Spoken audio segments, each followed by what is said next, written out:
Accidents involving chainsaws can happen several different ways.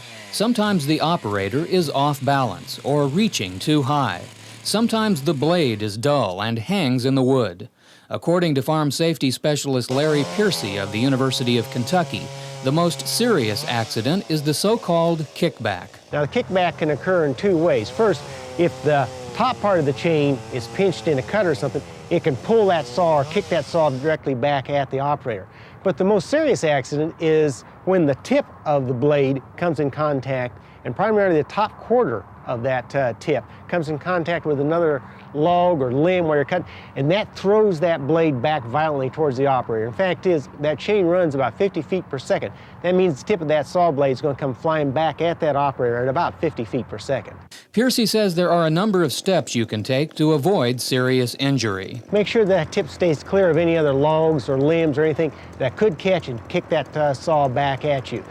Again, make sure that your chain is sharp and it's running full RPM. Another important factor is proper procedure for starting the chainsaw. Oftentimes we drop that chainsaw and pull on the handle. Really, you should have it securely sitting on the ground, held in secure position for starting. And then stand to the side so that you're not right in line with that blade, so if it does kick back, it's not coming back directly at you. There are a couple of features on the saw that can help reduce the severity of a kickback accident. One is the chain brake.